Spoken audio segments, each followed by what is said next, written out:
2024년 현재 한국에서는 극우적인 입장에 있는 사람들이 좌파의 세력의 확장을 막기 위해 시민이 깨어있고 성찰해야 한다는 논리를 펴고 있다.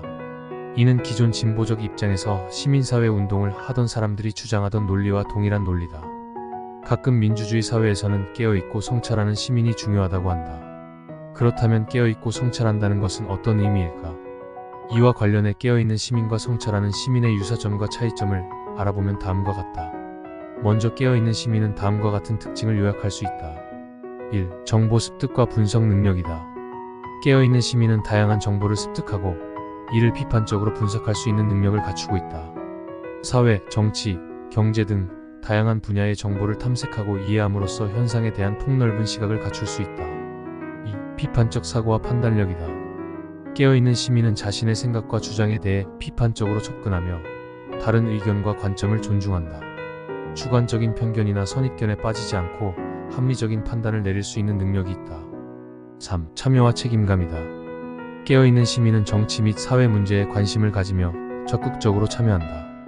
선거 참여뿐만 아니라 지역사회 활동, 시민운동, 정책 제안 등을 통해 자신의 목소리를 들려주며 공공문제 해결에 기여한다. 4. 인권과 공정성의 중요성 인식이다. 깨어있는 시민은 개인의 인권과 공정성의 중요성을 이해하고 지지한다. 모든 사람들이 동등한 기회와 대우를 받아야 한다는 원칙에 따라 타인의 권리와 자유를 존중한다. 5. 건강한 사회 및 환경 관심이다. 깨어있는 시민은 단순히 개인 이익만 추구하는 것이 아니라 지속 가능한 발전과 공공복지에 관심을 갖는다.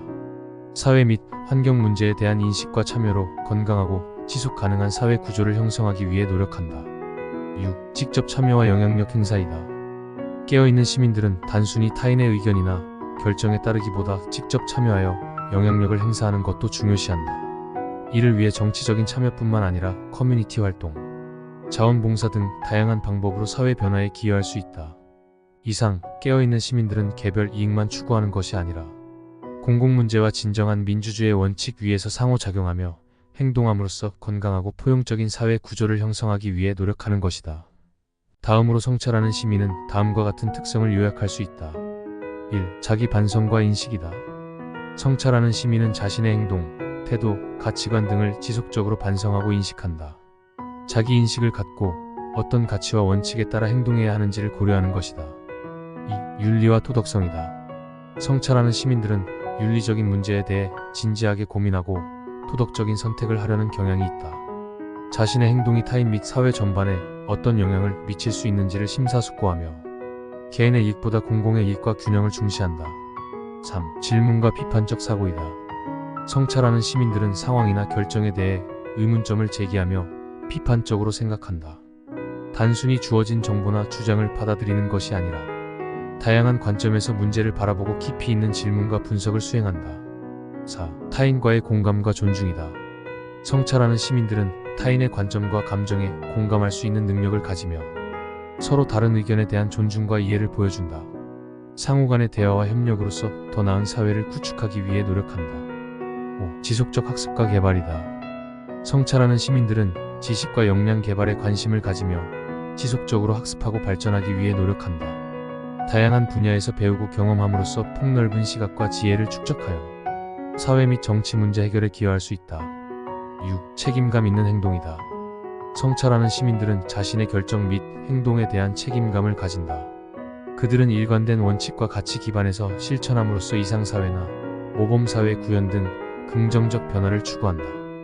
이상, 성찰하는 시민들은 내면에서부터 외부로 확장되는 윤리와 도덕성, 비판적 사고와 질문 능력 등으로서 개개인 및 사회 전체의 발전에 기여할 수 있다. 요약하자면 깨어있는 시민은 정보 습득과 참여로서 폭넓은 이해력과 적극성을 보인다. 반면에 성찰하는 시민은 자기 반성과 도덕성 등 내면적 요소를 강조하여 윤리적인 고려와 질문하고 비판하는 능력 등을 발전시키는 것이다.